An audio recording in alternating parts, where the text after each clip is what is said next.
அஸ்ஸலாமு அலைக்கும் சகோதர சகோதரிகளே! இன்னைக்கு நம்ம வீடியோல என்ன பார்க்க போறோம்னா, ஜும்மா தொழுகை பெண்களுக்கு உண்டான. குர்ஆன்ல பார்த்தீங்கன்னா, சூரா 62 அல் ஜும்மா வசனம் 9. நம்பிக்கை கொண்டவர்களே! வெள்ளிக்கிழமையன்று தொழுகைக்காக அழைப்பு விடுக்கப்பட்டால், அல்லாஹ்வை நினைவு கூர்வதை நோக்கி விரைந்து செல்லுங்கள். வியாபாரத்தை விட்டுவிடுங்கள். நீங்கள் அறிந்தால் இதுவே உங்களுக்கு சிறந்தது என்று கூறுகிறது. சூரா 62 10வது வசனம்.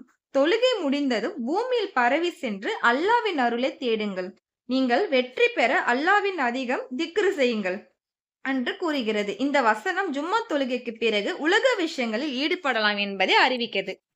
சவுதியில பாத்தீங்கன்னா, நீங்க எந்த பள்ளிக்கு போனாலும் ஆண்களுக்கும் பெண்களுக்கும் ஜும்மா இருக்கு. நம்ம இந்தியால ஒரு சில இடத்துல தான் பாத்தீங்கன்னா, பெண்களுக்கு கிடையாது.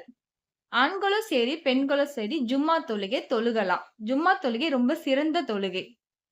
சில பெண்கள் பார்த்தீங்கன்னா, லொஹர் தொழுகைய மட்டும் தொழுதுக்கிறாங்க. ஜும்மா தொழுகை இல்லன்னு நெனச்சுக்கிட்டு. ஆண்களும் சரி, பெண்களும் சரி இருவருக்குமே பார்த்தீங்கன்னா, ஜும்மா தொழுகை இருக்கு.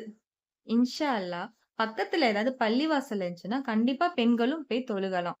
இது மாரி கேள்விக்கான பதில் வேணும்னா, என்னோட யூடியூப் சேனல சப்ஸ்கிரைப் பண்ணிக்கோங்க.